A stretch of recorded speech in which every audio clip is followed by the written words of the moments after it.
বইয়ের অত্যাচারে জর্জরিত, সত্যি কথা বল। হ্যাঁ, আসবো ডিভোর্স।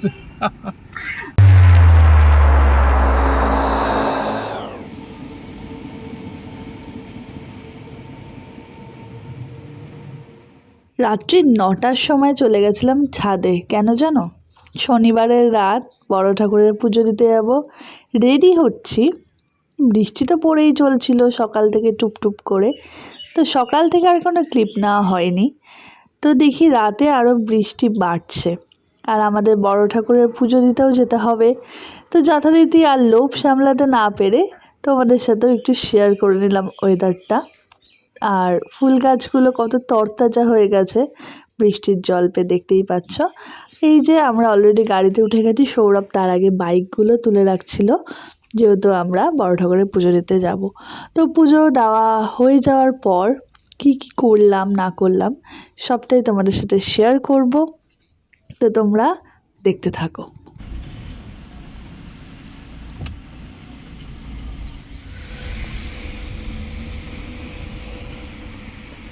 তো অনেক দিনের ইচ্ছা, আমরা এই জায়গাটা থেকে খাবো, তো খাবো আজকে বেলজিয়ান ওয়াফেল।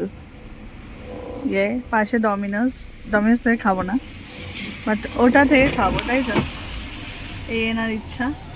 লেটস সি ওখানে কি কি পাওয়া যায়। এখন যাই, দেখা যাক কি কি পাওয়া যায়। একদম বৃষ্টির সময়, বুঝতে পারো 12টা পর্যন্ত ওখানে টেকওয়ে হয়, তারপর আর হয় না, ব্যাড লাক। অন্য কোনো দিন খাবো। তো আজকে আমরা বৃষ্টির দিন তো, তাই একটু খেতে খেতে ইচ্ছা করছিল। আর সবসময় একটা কিউরিয়াসিটি হয় যে এই সপ্তাহে কি পাওয়া যায়, পুরো ভেজ, তাই না? মানে এখানে হলো ইংলিশ টাইপের খাবার পাওয়া যায়, মানে ইংলিশ ব্রেকফাস্ট বা ইংলিশ যে খাবারগুলো থাকে ওই রকমই পাওয়া যায়। ডমিনোজও বন্ধ। সো আমরা ব্রিজের ওপর দিয়ে এদিকে এলাম, জানি কোনো কিছু খোলা থাকবে না, বাট তাও বৃষ্টি কিন্তু ভালোই পড়ছে।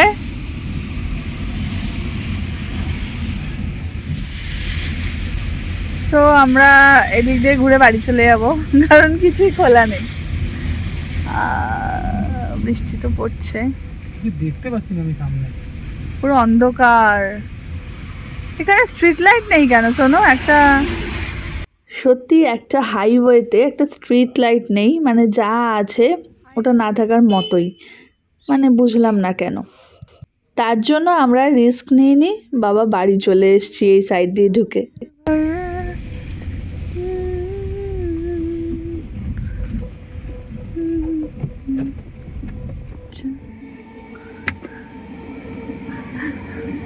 তুমিও বিস্কুট খাচ্ছ আর ও বিস্কুট খাচ্ছে আস্তে করে। হ্যাঁ, বাড়ি এসে ডিনার করে তারপর কিন্তু আমরা ঘুমিয়ে পড়লাম।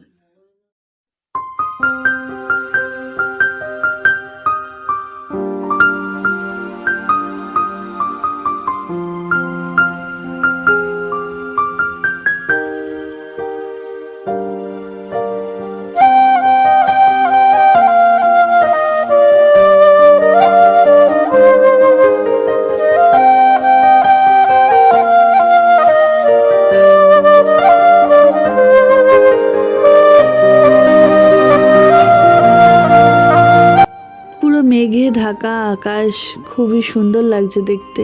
বৃষ্টি তখনও পড়ছিল না। এটা কিন্তু আজকে সকালে, মানে তোমরা যেদিন ভিডিওটা দেখছো সেদিন সকালে, আজকে রবিবার। তো টাইম তখন 1টা-1:30 হবে। আমরা বেরিয়েছিলাম একটা কাজে, দুজনে মিলেই বেরিয়েছিলাম, আর খুব সুন্দর হাওয়া দিচ্ছিল। সকাল সকাল রেডি হয়ে বেরিয়ে গেছি আমাদের কাজে, আর ফার্স্টেই চলে এসেছি পেট্রোল পাম্পে। কিন্তু এরকম ওয়েদারে মন্দারমণি বা ওরকম কোনো বিচ সাইড ছাড়া কিছুই ভালো লাগছে না। যাই হোক, তো তুমি আমার কথায় কাশলে না, এমনি কাশি হচ্ছে। আর ওকে এই কদিন তোমরা ভিডিওটা দেখতে পাচ্ছ না, ওর মন মেজাজটা একটু ঘটমটো আছে দোকানের কাজকর্ম নিয়ে, এই হলো ব্যাপার। তো চলো আমরা যাই। আর আজকে ওয়েদারটা কিন্তু খুবই ভালো, মনে হচ্ছে এক্ষুনি বৃষ্টি আসবে, কিন্তু বৃষ্টি আসবে না, এরকম মেঘে বৃষ্টি আসে না। তো পেট্রোলটা ভরে নিই, তারপর আমাদের সাথে তোমরাও চলো। কালকে রাতে তো দেখতেই পারলে আমরা ভেবেছিলাম কিছু খাবো, কিন্তু বন্ধ হয়ে গেছিলো। তো তারপর আর কোনো ভিডিও না হয়নি, ঘুমিয়ে পড়েছিলাম।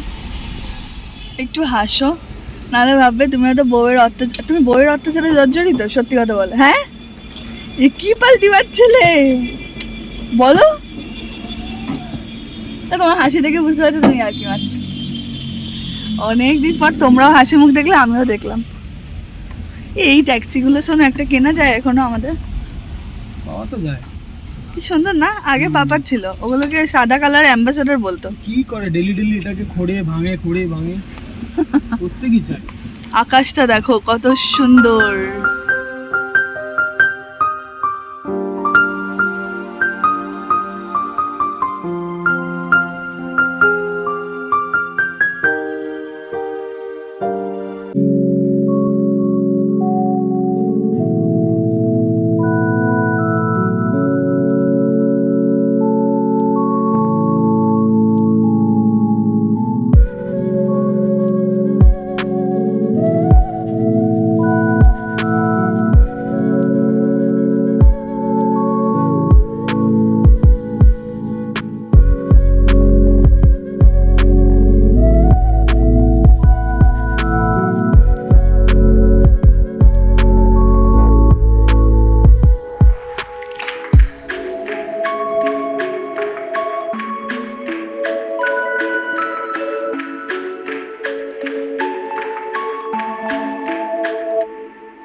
ওই যে মিস্টার যাচ্ছে তার কাজে।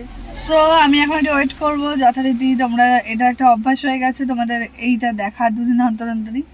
যাই হোক, আর ওদিকে ছোটো মামাকে রেফার করেছে, তো এটাই ব্যাপার। সোমবার দিন রেফার করেছে, আজকে রবিবার, আমি যে শ্যুটটা করছি আজকে রবিবার, সোমবার দিন রেফার করেছেন। তো এটা নিয়ে একটু টেনশনে আছি। আর আর কি মানে রিপোর্ট একবার ভালো একবার বাজে, এইসব মিলিয়ে মিক্সড একটা মানে ফিলিং চলছে আমাদের সবার মধ্যে। যতদিন না সুস্থ হয়ে বাড়ি আসছে, এটা তো একটা টেনশন থেকেই যাচ্ছে, এটাই ব্যাপার। তো আমি মানে কি বলবো, আর যাই হোক, ঠাকুর সব কিছু ভালো করে দিক, এটাই চাই। তো মা বাবারা আজকে যাবে, আর কালকে রাত্রের পর আজকে ঘুম থেকে উঠতে একটু লেট হয়ে গেছে, আর আমাদের বেরোতেও লেট হয়ে গেছে, এটাই ব্যাপার। তো তোমাদের সবার কি খবর কমেন্ট করো। অনেক দিন জানি যে ঠিকঠাক মতো মন পছন্দ মতো ব্লগ দিতে পারছি না।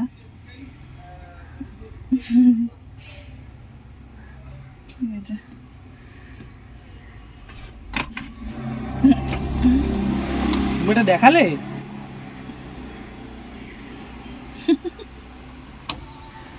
তাড়াতাড়ি আসবে, তো এটাই হলো ব্যাপার। চলো আর কি করব, আমি একটু বসে গান টান। আসলে ব্যাপারটা হচ্ছে সৌরভের মন মেজাজটা খারাপ কেন, সবই স্মুথ চলছিল। কিসের আওয়াজ? আচ্ছা, সবই স্মুথ চলছিল, কিন্তু ইলেকট্রিকের যে কাজের মানে যে লোককে দরকার, সেই রকম একটা ভালো লোক পাওয়া যাচ্ছে না। এটা নিয়ে একটুখানি ঘেটে আছি আমরা, তো ঠাকুরের আশীর্বাদে পাওয়া যাবে, এটাই হলো ব্যাপার। আর সৌরভ বলছে সেরকম কাউকে না পেলে ও নিজেই করে নেবে। পাপাও বলছে হ্যাঁ আমি আর সৌরভ দুজনে মিলে করে নেবো। তো দেখা যাক এখন কি হয়, এটাই কি বলবো। আর আমি বাড়িতে থাকলে তো তোমাদের সাথে একটু গল্প করার টাইম পাই না, তাই এখন এই গল্পটা করে নিচ্ছি। আর আর কি বলবো, খুব তাড়াতাড়ি আমাদের দোকানটা রেডি হয়ে যাবে। কবে কি পুজো দিয়ে অবশ্যই ঢুকতে হবে, কবে কি করব সবটাই জানাবো, তোমরা দেখতে পারবে ব্লগে। আর তোমরা আমাদের যেভাবে ভালোবাসা দিচ্ছ, থ্যাংক ইউ সবাইকে, সেভাবে ভালোবাসা দিয়ে যাও। আর সব থেকে বড় কথা হলো আমরা যখন চ্যানেলটা ওপেন করেছি, ফার্স্ট 1 বছর তো কোনো ভিডিওই দিইনি সেরকমভাবে। তো যাই হোক, তাও এই কমাসে তোমরা যে আমাদের যেটুকু দিচ্ছ, আমরা সত্যিই মানে কি বলবো, অনেক কৃতজ্ঞ তোমাদের কাছে। তো চলো আবার আসছি একটু পরে। আগায়া মেরা লাল্লা আগায়া লাল্লা আগায়া হচ্ছে নিজের জ্বালায় আমার ভিডিও ক্লিপ নেবে, তাই বললো। এই যে যে এই হাসি মুখটা দেখতে পাচ্ছ, এটার পেছনে কতটা ভয়ঙ্কর সেটা তো আমিই জানি। ও যত বেশি রাগে তত বেশি হাসে, ঠিক আছে? তো তোমরা অনেক মানে ভাবছো যে ও কেন নেই, ও কেন নেই, ওর সাথে আমার ব্রেকআপ বা ডিভোর্স হয়ে গেল নাকি। সেটা তো মনে হয় না সম্ভব, বাট সম্ভব হলেও আমরা কিন্তু যখন বড় ইউটিউবার হয়ে যাবো তখন প্র্যাঙ্ক করবো এরকম ভিউয়ার্সদের সাথে। করে এরকম বড় ইউটিউবাররা, এটা একটা কন্টেন্ট। ওকে, যাই হোক, আমি তো ডিভোর্স দেওয়ার সময় আসবো। ডিভোর্স আমি আমি দেখি আমাকে একটু চা ফা খাওয়ায় নাকি এরকম ওয়েদারে। দেখছি।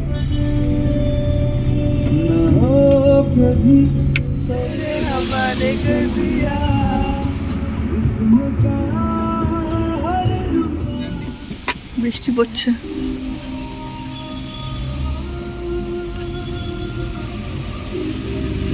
বারিশ,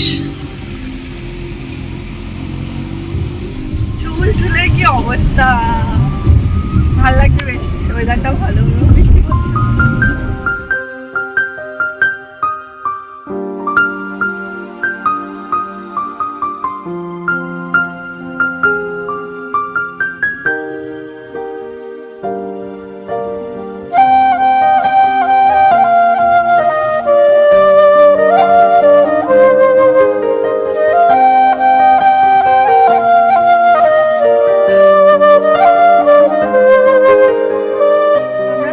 সামনেই চলে এসেছি। সৌরভ একটু দোকানে গেছে, নেই